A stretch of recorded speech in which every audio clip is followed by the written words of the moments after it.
Good morning, students. This is Math session 12th standard, chapter 12, discrete mathematics. In this, we are going to discuss about the binary operations. Let us see the introduction of discrete mathematics. So, இந்த discrete mathematics வந்து எப்போ develop பண்ணாங்க அப்படின்னா 19th centuryலையும் earlier of 20th centuryல தான் develop பண்ணாங்க. It's only based on the concepts of finite or countably infinite number of elements. So that sets are called as discrete sets. So இது மெயினா எந்த இதுல யூஸ் பண்ணுவாங்க அப்படின்னா reasoning and problem solving methods இருக்கிற சப்ஜெக்ட்ஸ்ல இந்த discrete mathematics ரொம்ப use ஆகும். இதுல some branches என்னென்ன அப்படின்னா Boolean algebra, graph theory, coding theory, that are the some branches of discrete mathematics. Let us see. The mathematicians who lived in the later part of the 19th and early in the 20th centuries developed a new branch of mathematics called discrete mathematics, consisting of concepts based on either finite or countably infinite sets like the set of natural numbers. These sets are called discrete sets. So the discrete அப்படினாலே finite or countably infinite sets தான் சொல்லிருக்காங்க. The main advantage of studying discrete mathematics is that is results serve as very good tools for improving the reasoning and problem solving capabilities. Some of the branches of discrete mathematics are combinatorics, mathematical logic, Boolean algebra, graph theory, coding theory, etc. Let us see some symbols used in this discrete mathematics. That is, first one is belongs to, next one is such that, next one is for every, next one is implies, the next one is there is just. Next we are going to see operation. Already நமக்கு arithmetical operations தான் என்னென்னு தெரியும். That is addition, subtraction, multiplication and division. அதுல நம்ம use பண்ற symbols என்னன்னு சொல்லுவோம்னா that is plus sign, minus sign, multiplication sign and division signs தான் operators ன்னு சொல்லுவாங்க. Okay, here we are going to see single element, that is single number வச்சு ஏதாவது operations பண்ணோம் அப்படின்னா அதை வந்து unary operation சொல்லுவாங்க. அதே இது ரெண்டு elements வச்சு for example addition பண்ணணும் அப்படின்னா ரெண்டு elements இருந்தா தான் add பண்ண முடியும். So like that multiplication அது மாதிரி ரெண்டு elements வச்சு ஏதாவது operations பண்ணோம் அப்படின்னா that is called as the binary operation. Okay, அதே மாதிரி n number of elements வச்சு பண்ணோம்னா that is called n-ary operation. Let us see that. Operation refers to the process of operating upon either a single or more number of elements at a time. So அதுதான் operation. ஒரு element வச்சோ அல்லது more than one elements வச்சோ ஒரே timeல process பண்ணோம்னா that is called as the operation. Single element இருந்தது அப்படின்னா it is called unary operation. அதே இது two elements வச்சு பண்ணோம் அப்படின்னா that is called binary operation. அதே இது generally involving n elements இருந்தது அப்படின்னா அதுக்கு பேரு n-ary operation for all n belongs to n. Now we are going to see the definition of the binary operations. First one is at a time exactly two elements of n are processed. Here n represents the set of natural numbers.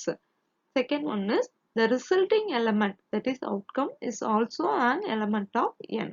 So நம்ம nல ரெண்டு elements எடுத்து process பண்ணோம்னா அதுல வர்ற outcome, that is answer, is also an element of n. அப்படி இருந்ததுன்னா that operation is called the binary operations.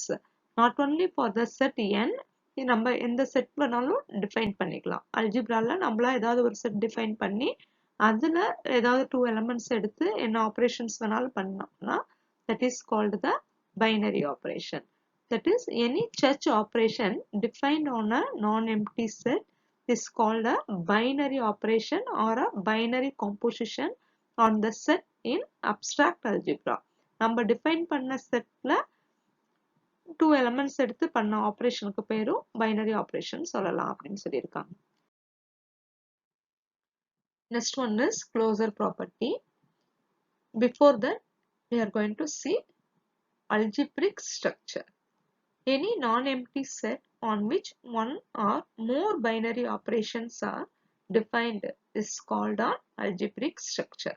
That is, ஒரு algebraic structure குள்ள more than one binary operations define பண்ணிருப்பாங்க. ஓகேவா?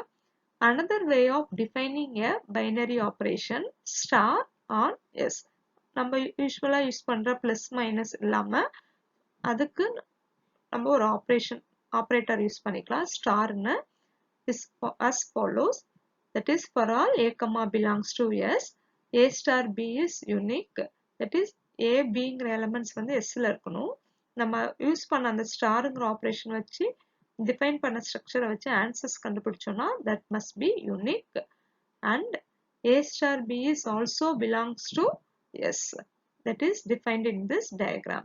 So இங்க Sங்கிற ஒரு செட் இருக்கு, a bங்கிற ரெண்டு எலிமெண்ட்ஸ் இருக்கு. So நம்ம டிஃபைன் பண்ண அந்த star algebraic structure, that is a star b, அதோட ஆன்சரும் இதுல Sலயே இருந்துச்சுன்னா then we can say closure property is satisfied. This tabular column shows the number system along with these operators shows the binary operation or not. That is, இந்த tabular columnல number systems கொடுத்திருக்காங்க, operators கொடுத்திருக்காங்க. இந்த operators இந்த number சிஸ்டம்ஸ்ல use பண்ணும்போது எப்பெல்லாம் பைனரியா இருக்கும், எப்பெல்லாம் not பைனரின்னு சொல்லி டிஃபைன் பண்ணியிருக்காங்க. Let us see this. So n represents the natural numbers. So இங்க பிளஸ்னா அடிஷன், நேச்சுரல் நம்பர்ஸ்ல ரெண்டு நம்பர்ஸ் எடுத்து நம்ம ஆட் பண்ணோம் அப்படின்னா வர்ற ஆன்சரும் நேச்சுரல் நம்பராகவே தான் இருக்கும். So it is binary. அதே சப்ராக்ஷன்ல பார்த்தீங்க அப்படின்னா ரெண்டு நேச்சுரல் நம்பர்ஸை எடுத்து சப்ராக்ட் பண்ணும்போது it may be not an natural numbers. For example 2 minus 3, 2ங்கிறதும் நேச்சுரல் நம்பர் தான், 3ங்கிறதும் நேச்சுரல் நம்பர் தான். ஆனால் நம்ம மைனஸ் பண்ணும்போது we will get -1 as answer. That is not a natural number. -1னா அது இன்டிஜர்னு ஆயிடும். So at that time it is not binary. So like that for multiplication also, ரெண்டு நம்பரை மல்டிப்ளை பண்ணோம் அப்படின்னா அது நேச்சுரல் நம்பரா தான் இருக்கும். ஆனா டிவைட் பண்ணோம் அப்படின்னா அது கண்டிப்பா நேச்சுரல் நம்பரா இருக்கும்னு அவசியம் இல்லை. That is for example 4 divided by 2 போட்டோம்னா ஆன்சர் 2 கிடைக்கும். இதே இது 1 divided by 2 போட்டோம் அப்படின்னா 1/2 தான் ஆன்சர் கிடைக்கும். 1/2ங்கிறது நேச்சுரல் நம்பர் கிடையாது. So that is not binary.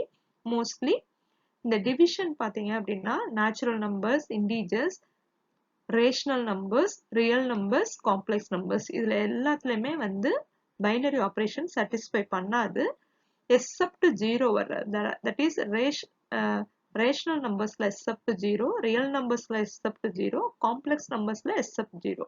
அதுல மட்டும்தான் இந்த டிவிஷன் வந்து பைனரி ஆபரேஷனா இருக்கும்.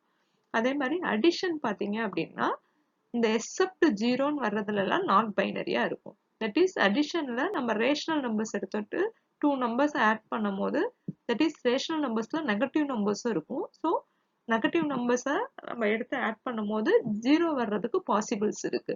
ஸோ அதனால அந்த எக்ஸப்ட் 0ஸ் வர்ற எல்லா இடத்துலையுமே நாட் பைனரியா இருக்கும். அதே மாதிரிதான் சப்ராக்ஷன்லையும் சப்ராக்ட் பண்ணும்போது கண்டிப்பா 0 வர்றதுக்கு நிறைய இடத்துல பாசிபிள் இருக்கு. நீங்க எக்ஸப்ட் 0ன்னு சொன்னனால ஸோ அந்த நம்பர் சிஸ்டம்ல அந்த எலிமெண்ட்ஸ் இருக்காது. So for that not binary. Multiplication பார்த்தீங்கன்னா அது எல்லா நம்பர் சிஸ்டத்துலையும் ஆப்ரேஷன்ஸை சாட்டிஸ்ஃபை பண்ணும். ஓகேவா? Some more properties of a binary operation. So binary operationsல வேற என்னென்ன ப்ராப்பர்ட்டிஸ்லாம் இருக்குன்னு பார்க்கலாம். First one is commutative property. So commutative அப்படின்னாலே 2 elements இருக்கிறது தான். ஸோ பைனரி ஆப்ரேஷன் நம்ம யூஸ்வலாக எப்படி டிஃபைன் பண்ணுவோம்னு பார்த்துருக்கோம்னா ஸ்டார்ன்னு சொல்லி. So competitive property is a star b equal to b star a for all a comma b belongs to S. இந்த நான் எம்டி செட்டை எஸ்ன்னு டிஃபைன் பண்ணியிருக்காங்க. ஸோ நம்ம எழுதும் போது a comma b belongs to S-ன்னு எழுதணும். Similarly, associative property. Associativeனா 3 elements இருக்கிறது. ஸோ அதில் bracket மட்டும்தான் சேஞ்சஸ் ஆகும். ஸோ இதை எப்படி ரீட் பண்ணணும்னா a star B star C equal to A star B star C. Here also for all A comma B comma C belongs to S. Next one is existence of identity property. Identity element is represented as E. Usually ஈங்கிற லெட்டர்ல தான் represent பண்ணுவாங்க. ஐடென்டிட்டினா என்னன்னா ஒரு எலமெண்டோட இன்னொரு எலமெண்ட்டை multiply பண்ணும்போது அதே எலமெண்ட்டே ஆன்சரா கிடைக்கணும். That is A star E equal to A. Then E star A equal to A. அப்படி கிடைச்சது அப்படின்னா that element E is called the identity element. Next one is inverse property. So two elements multiply பண்ணும்போது நமக்கு இந்த முன்னாடி ஸ்டெப்ல கிடைச்ச identity element கிடைக்கணும். That is A star B equal to E or B star A equal to E. So இந்த மாதிரி ரெண்டு எலிமெண்ட் மல்டிப்ளை பண்ணும்போது நமக்கு ஐடென்டிட்டி எலிமெண்ட் கிடைச்சது அப்படின்னா one element is inverse for the other element. Okay, that is represented as B equal to A power minus 1. That is A inverse. இங்க எப்படி எழுதிக்கலாம் அப்படின்னா A star A inverse equal to E ன்னு எழுதிக்கலாம். அதே மாதிரி இங்க A inverse star A equal to E ன்னு எழுதிக்கலாம். Next we are going to see one important theorem, uniqueness of identity. So exams like கேட்கும்போது state and prove uniqueness of identity ன்னு கூட கேட்கலாம். So அப்ப இந்த ஸ்டேட்மெண்ட்லாம் நம்மள எழுதிட்டு தான் ப்ரூஃப் எழுதணும். See this statement. In an algebraic structure, the identity element, if exists, must be unique. So, ஒரு algebraic structureக்கு ஒரு identity element தான் இருக்குன்னு prove பண்ண சொல்லியிருக்காங்க. So, let us see the proof. இது எப்படி prove பண்ண போறாங்கன்னா, இங்க ஒரு element தான் இருக்குன்னு சொல்லியிருக்காங்களா, நம்ம ரெண்டு elements எடுத்துக்க போறோம். எடுத்துட்டு அந்த two elementsமே same தான் இருக்கும் அப்படின்னு சொல்லி prove பண்ண போறோம். Okay. Suppose you have to take E1 and E2 be any two identity elements of S. So, நம்ம E1 ஒரு element தான் இருக்கணும். ஆனா நம்ம supposeன்னு சொல்லி போட்டு E1 E2 identity elements consider பண்ணிக்கிறோம். Suppose E1 is the identity element means E2 star E1 equal to E1 star E2 equal to E2. So, answer வந்து E2 நே கிடைக்குது அப்படின்னா E1ங்கிறது தான் identity element. Suppose E2ங்கிறது identity element இருந்தது அப்படின்னா E1ங்கிறது தான் answer கிடைக்கும். That is E1 star E2 equal to E2 star E1 equal to E1. See, இங்க இருக்கிற இந்த ரெண்டும் சேமா இருக்கு, இங்க இருக்கிற ரெண்டும் சேமா இருக்கு. So, நமக்கு மேக்ஸ்ல லெஃப்ட் ஹேண்ட் சைட்ஸ் ரெண்டும் ஈக்குவலா இருந்தா ரைட் ஹேண்ட் சைட்ஸ் ரெண்டும் ஈக்குவலா தான் இருக்கும். So, from this 1 and 2, we can get E1 equal to E2. That is, நம்ம ரெண்டு எலிமெண்ட் எடுத்தாலும் E1 E2 சேமா இருக்கும் அப்படின்னு சொல்லிட்டு நமக்கு ரிசல்ட் கிடைச்சிருக்கு. Hence, the identity element is unique. So, ரெண்டு எலிமெண்ட்டுமே வேற வேற இல்ல, ஒரே எலிமெண்ட், அதை நம்ம ஜென்ரலா ஈனே ரெப்ரசன்ட் பண்ணிக்கலாம். ஸோ அதை தான் எழுதியிருக்காங்க, which completes the proof. So இதை முடிச்சக்கப்புறம் hence provedன்னு எழுதி முடிச்சிடலாம். நெக்ஸ்ட் நம்ம பார்க்க போறது தியரம் uniqueness of inverse. இதுவும் அந்த மாதிரி இம்பார்ட்டன்டான தியரம் தான். இதுவும் எக்ஸாம்ல state and prove uniqueness of inverse கூட கேட்கலாம். Let us see the statement. In an algebraic structure, the inverse of an element must be unique. So, அங்க என்ன பார்த்தோம் அப்படின்னா ஒரு algebraic structureல ஒரு identity element தான் இருக்குன்னு பார்த்தோம். ஆனா இங்க என்ன கொடுத்திருக்காங்கன்னா algebraic structureல இருக்கிற ஒரு எலமெண்ட்டுக்கு ஒரு inverse தான் இருக்கும்னு சொல்லி ப்ரூவ் பண்ண போறோம். ஓகேவா? ஸோ அதே மாதிரி தான் let us see the proof. இங்க ஒரு inverse தான் இருக்குன்னு சொன்னதை நம்ம two inverse elements இருக்குன்னு எடுத்துக்க போறோம். That is A1 and A2 ன்னு எடுத்துக்க போறோம். Suppose that A has two inverses, say A1 and A2. So, நமக்கு அந்த formulas படி பார்த்தோம்னா A star A inverse equal to E ன்னு எழுதணும்ல அந்த formula. That is A star B equal to கொடுத்துருந்தாங்க. இப்போ நம்ம அதை A1, A2 வச்சு எழுத போறோம். So, A star A1 equal to A1 star A equal to E. இதை first ஃபிஷ்னா மார்க் பண்ணிக்கிறாங்க. ஸோ அதே மாதிரி A2 இன்வர்ஸை கன்சிடர் பண்ணோம் அப்படின்னா A star A2 equal to A2 star A equal to E in consider பண்ணலாம். That is marked as the second equation. So, இப்போ நம்ம A1 எடுத்துட்டு A1 A2 எப்படி ஈக்குவல்னு ப்ரூவ் பண்றோம்னு பாருங்க. Let A1 equal to போட்டு A1 எப்படி எழுதிக்கலாம், நம்ம A1 star E ன்னு எழுதிக்கலாம். ஸோ இங்க ஆல்ரெடி ஈக்கு நம்ம ரெண்டு ஈக்குவேஷன் டிஃபைன் பண்ணியிருக்கோம். ஸோ இந்த ஈக்கு பதிலா a ஸ்டார் a2 நம்ம எடுத்துக்கலாம். ஸோ அதை தான் இங்க இந்த ஈக்கு பதிலா இங்க சப்ஸ்டிட் பண்ணியிருக்காங்க. அதுக்கப்புறம் பிராக்கெட்ஸ் மட்டும் சேஞ்ச் பண்ணியிருக்காங்க. முதல் a ஸ்டார் a2ல இருந்த பிராக்கெட்டை ரிமூவ் பண்ணிட்டு a1 ஸ்டார் a2 மாத்திட்டாங்க. அதுக்கப்புறம் a1 ஸ்டார் a-ஓட வேல்யூ நம்ம என்னன்னு பார்த்துருக்கோம்னா ஈன்னு பார்த்துருக்கோம். ஸோ அதுக்கு பதிலாக இங்கே ஈன்னு சப்ஸ்டிட் பண்ணியிருக்காங்க. ஸோ இ ஸ்டார் a2ஓட ஆன்சர் என்னவா இருக்கும்? a2ன்னு இருக்கும். ஓகேவா? நம்ம என்ன எடுத்தோம்னா a1 எடுத்தோம். இப்போ நமக்கு ஃபைனல் ஆன்சர் என்ன கிடைச்சிருக்குன்னா a2ன்னு கிடைச்சிருக்கு. இதெல்லாம் எது யூஸ் பண்ணி கிடைச்சதுன்னா பை யூசிங் திஸ் 1 and 2 வச்சு. So a1 is equal to a2. So அப்போனா a1 a2ங்கிறது வேற வேற எலமெண்ட் கிடையாது, ஒரே எலமெண்ட் தான். அது நம்ம a இன்வர்ஸ்னு ரெப்ரசன்ட் பண்ணிக்கலாம். hence the inverse of a is unique ன்னு போட்டு hence provedன்னு முடிச்சிடணும். Now we are going to see the sixth example sum in chapter 12. Verify. First one is closure property, second one is commutative property, third one is associative property. For the following operation on the given set, a star b equal to a power b. இதான் binary operation. ஸ்டாருங்கிற operation எப்படி define பண்ணியிருக்காங்க அப்படின்னா a power b.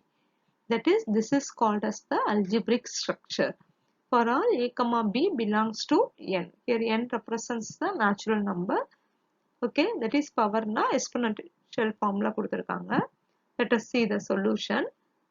It is true that a star b equal to a power b. That is, a வும் b யும் natural numbers இருந்தா a power b ல கண்டுபிடிக்கும் போது obviously that also belongs to natural numbers. அதான் கொடுத்திருக்காங்க. a power b also belongs to natural numbers. For all a comma b belongs to natural numbers. That is, இதோட meaning என்ன அப்படின்னா ஏவும் பியும் நேச்சுரல் நம்பர்ல இருக்கும் போது a பவர் பியும் எப்படி இருக்கு? நேச்சுரல் நம்பர்ல தான் இருக்குன்னு சொல்லியிருக்காங்க. So star is a binary operation on n. Okay, first property நம்ம க்ளோசர் ப்ராப்பர்ட்டி ப்ரூவ் பண்ணிட்டோம். Second we are going to see the commutative property. commutativனா டூ எலமெண்ட்ஸ் தான் எடுத்துக்கணும். That is a star b equal to b star a. So a star b ஓட value என்னன்னா a power b. அதே இது b star ஏன்னு எடுத்தோம்னா இங்க பாருங்க எப்படி டிஃபைன் பண்ணியிருக்கோம்னா ஃபர்ஸ்ட் இருக்கிற எலிமெண்ட் வந்து கீழே இருக்கணும், செகண்ட்ல இருக்கிற எலிமெண்ட் பவர்ல இருக்கணும்னு டிஃபைன் பண்ணியிருக்கோம். அப்பலாம் b ஸ்டார் ஏவோட வேல்யூ என்ன கிடைக்கும் அப்படின்னா b பவர் ஏன்னு கிடைக்கும். ஸோ இப்போ நம்ம ஒரு எக்ஸாம்பிள் நம்பர்ஸ் எடுத்து சப்ஸ்டிட் பண்ணி பார்க்கலாம். Put a equal to 2 and b equal to 3 அப்படி போட்டோம்னா ஃபர்ஸ்ட் a ஸ்டார் பிக்கு பதிலாக 2 பவர் 3ன்னு கிடைக்கும். That answer is 8. அதே மாதிரி b ஸ்டார் ஏக்குன்னு போடும்போது 3 பவர் 2ன்னு கிடைக்கும். 3 பவர் 2 ஆன்சர் இஸ் 9. ஸோ இது ரெண்டும் ஈக்குவல் கிடையாது. That is a star b is not equal to b star a. Hence, star does not have commutative property. Next, we are going to do the associative property. So, associative property na brackets மட்டும் தான் change ஆயிருக்கும். So, first left hand side answer கண்டுபிடிக்கலாம், அடுத்து right hand side answer கண்டுபிடிக்கலாம். First one is a star b star c. Left hand side எடுத்துட்டோம் அப்படின்னா a star இந்த b star c எழுதும் போது b power c ன்னு எழுதலாம். ஸோ அடுத்த ஸ்டெப்ல எழுதும் போது ஏவை பேஸ்ல வச்சுட்டு இந்த b பவர் c-யை மேலே கொண்டு போய் எழுதலாம். That is a power b power c. So இந்த எக்ஸாம்பிள்ஸ் எடுத்து செஞ்சு பார்க்குறோம். லெட் a ஈக்குவல் டு 2ன்னு எடுத்துக்க போகிறோம், b equal to 3 and c equal to 4 எடுத்தோம் அப்படின்னா a star b star c equal to 2 star 3 star 4ன்னு கிடைக்கும். ஸோ இதோட ஆன்சர் 3 பவர் 4ன்னு கிடைக்கும். ஸோ இதை எழுதும் போது 2 power 3 power that is 2 power 81 கிடைக்கும். இதே மாதிரி நெக்ஸ்ட் ரைட் ஹேண்ட் சைட் செஞ்சோம் அப்படின்னா a star b star c equal to first எதுக்கு கன்வெர்ட் பண்ணோம்னா a பவர் bன்னு கிடைக்கும். Star c equal to a power b the whole power c. Okay, இது பேஸ்ல இருந்து அதுக்கு போகும். ஸோ பவருக்கு மேல பவர் இருந்தா மல்டிப்ளை பண்ணிக்கலாம். ஸோ a பவர் bcன்னு எழுதிக்கலாம். That is a power bc equal to a-ஓட வேல்யூ வந்து 2, bc-யோட வேல்யூ மல்டிப்ளை பண்ணா 12. இங்க 2 பவர் 81 கிடைச்சிருக்கு, நமக்கு இங்க 2 பவர் 12 கிடைச்சிருக்கு. These two answers are not equal. Hence, a star b star c is not equal to a star b star c. So, star does not have associative property on n. Next, we are going to see 7th example sum in 12th chapter. Verify. First one is closure property. Second one is commutative property. Third one is associative property.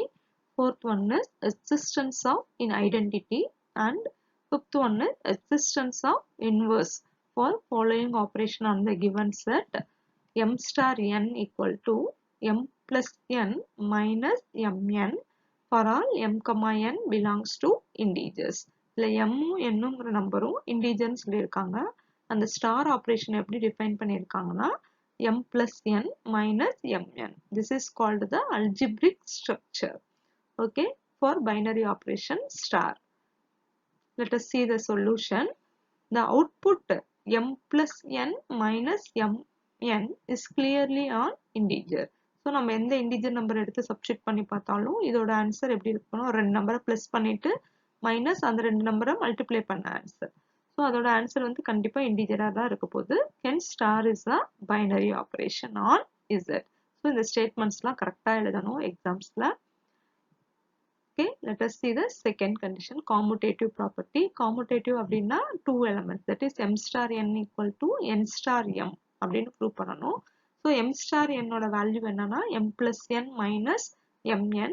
So m plus n நாலும் ஒண்ணுதான், n plus m நாலும் ஒண்ணுதான். அதுதான் இங்க மாத்தி எழுதியிருக்காங்க, n plus m minus அதே மாதிரி mnங்கிறத nm ன்னு நம்ம மாத்தி எழுதிக்கலாம். So these both are equal, that is nothing but இந்த மாதிரி மாத்தி எழுதினதுக்கு அப்புறம் இதை எப்படி டிஃபைன் பண்ணிக்கலாம்னா n star m ன்னு டிஃபைன் பண்ணிக்கலாம். So m star n is equal to n star m. So star has commutative property. Okay, next one is associative property. Associative property means three elements. இங்க m star n மட்டும் தான் இருக்கு. நம்மளா இப்ப consider பண்ணிக்க போறோம் p ன்னு extra ஒரு integer element. So m star n star p equal to first m star n bracketல இருக்கிறதுக்கு மட்டும் நம்ம இங்க என்ன டிஃபைன் பண்ணியிருந்தோமோ அதை எழுதியிருக்காங்க. அடுத்து star p அப்படியே எழுதியிருக்காங்க ஈக்குவல் டு போட்டு, அடுத்து இங்க m இருக்கிற இடத்துல இந்த m plus n minus mnங்கிறத கன்சிடர் பண்ணி எழுதியிருக்காங்க. that is this first term, அடுத்து plus போட்டு second term, minus போட்டு first term into second term multiplication. so உள்ள இதெல்லாம் இந்த term எழுதிட்டு உள்ள மல்டிப்ளை பண்ணி சிம்பிளிஃபை பண்ணி எழுதியிருக்காங்க. That is marked as first equation. Similarly, for the right hand side, the bracket மட்டும் change பண்ணணும். So m star n star p equal to m அப்படியே வச்சிருக்காங்க. இந்த n star p, that is இதோட meaning என்ன அப்படின்னா m star n first element அப்படியே எழுதணும், second element, that is first element second element ஓட ஆட் பண்ணணும், then minus போட்டு அந்த ரெண்டு நம்பர்ஸையும் ப்ராடக்ட் பண்ணி எழுதணும்னு சொல்லிட்டு. ஸோ அப்படின்னா n star p எப்படி வரும்னா n plus p minus np வரும். அதுக்கப்புறம் இந்த first element ஆவும் இதை second element ஆவும் கன்சிடர் பண்ணி எழுதியிருக்காங்க. that is first element plus second element minus first element into second element. அதுக்கப்புறம் இந்த m உள்ள மல்டிப்ளை பண்ணிட்டு எழுதியிருக்காங்க. அதை equation number 2 மார்க் பண்ணியிருக்காங்க. நெக்ஸ்ட் 1ஐயும் 2ஐயும் கம்பேர் பண்ணி பார்க்குறாங்க. that is இங்கேயும் m இருக்கு, இங்கேயும் m இருக்கு, இங்கேயும் n இருக்கு, இங்கேயும் n இருக்கு, இங்க p இருக்கு, இங்கேயும் p இருக்கு, இங்க minus np இருக்கு, இங்கேயும் minus np இருக்கு. நெக்ஸ்ட் இங்க minus mn இருக்கு, இங்கேயும் minus mn இருக்கு, இங்க minus mp, இங்கேயும் minus mp, plus mnp, இங்கேயும் plus mnp. So these two are equal. So from 1 and 2 we get m star n star p equal to m star n star p. So hence star has associative property. Next one is existence of identity. Identity element e represent பண்ணணும். So அப்படி இருந்ததுன்னா அதுக்குரிய நமக்கு formula என்னன்னா m star e equal to e star m equal to m for all m belongs to z. So இதுல நம்ம என்ன எடுத்துக்க போறோம்னா m star e equal to mங்கிற கண்டிஷன் மட்டும் எடுத்துக்க போறோம். So அதை எப்படி எழுதிக்கலாம்னா m plus e minus me equal to this m value. So இந்த இந்த m cancel ஆயிடும். We will get e equal to 1 minus m equal to 0. So இங்க என்ன பண்ணிருக்காங்கன்னா இத ஃபேக்டரைசேஷன்ல இந்த வேல்யூ ஈக்குவல் டு 0 ன்னு ஈக்குவேட் பண்ணிருக்காங்க. இதை ஈக்குவேட் பண்ணி செஞ்சிருக்காங்க. ஸோ அப்படி செஞ்சாலும் ஓகே. அல்லது e ஈக்குவல் டு e ஓட வேல்யூ மட்டும் தான் நமக்கு தேவை. ஸோ e ஈக்குவல் டுனா 0 டிவைடட் பை 1 மைனஸ் m ன்னு வரும். So anything divided 0 divided by any number is 0. So we will get e answer is 0. Hence e 0 is the identity element. Okay, next we are going to see the existence of inverse. Okay, you have to take the m dash as the inverse element. Then we are having the formula m star m dash equal to m star star m equal to e equal to 0. That is 0 is the identity element. So அதான் fourth stepல நம்ம கண்டுபிடிச்சிருக்கோம். ஓகேவா? So from that you have to consider m star m dash equal to 0. So இதை consider பண்ணிட்டோம்னா இந்த நம்ம define பண்ண algebraic structure படி எழுதணும்னா m plus m dash minus m dash equal to 0. So இதுல இருந்து we want to find the m dash value alone. So அப்படின்னா இந்த ரெண்டு டேர்ம்ல இருந்தும் நம்ம m dash வேல்யூவை காமனா எடுத்தோம் அப்படின்னா that is இந்த plus m இங்கிட்டு வரும்போது minus m ஆயிடும். m dash காமனா எடுத்தோம்னா 1 minus m வரும். So m dash வேல்யூ கண்டுபிடிக்கும் போது 0 சரி m divided by m 1 minus m கிடைக்கும். இங்க மேல மைனஸ் இருக்கும். அதை மல்டிப்ளை பண்ணி சேஞ்ச் பண்ணிருக்காங்க. So we will get m dash value as m divided by m minus 1. Here m value வந்து 1 ன்னு சப்ஸ்டிட் பண்ணோம்னா இதோட ஆன்சர் வந்து இன்ஃபினிட்டின்னு மாறிடும். ஏன்னா 1 minus 1 ஓட answer 0. Any number divided by 0 is infinity. அதே மாதிரி 2 ன்னு சப்ஸ்டிட் பண்ணோம் அப்படின்னா 2 divided by 2 minus 1 னா we will get 2. So 2 is an integer. Okay, அப்போ மட்டும்தான் நமக்கு கிடைக்கிற m dash ஓட ஆன்சரும் இன்டிஜரா கிடைக்குது. எக்ஸப்ட் 2 தவிர வேற எந்த நம்பர் போட்டாலும் we will get, for example 4 ன்னு எடுத்துட்டோம் அப்படின்னா 4 divided by 4 minus 1, that is 4 divided by 3 ன்னு கிடைக்கும். that is not an integer. 4 divided by 3ங்கிறது fractionல இருக்கு. so rational number அது. integerனா plus or minus 1, plus or minus 2, plus or minus 3, 0 அந்த மாதிரி numbers தான் கிடைக்கணும். ஓகேவா? that is either plus or minus like that. so இங்க fractionல கிடைக்குதுங்கிறதுனால for this sum inverse does not exist in Z. That's all the sum. Thank you students.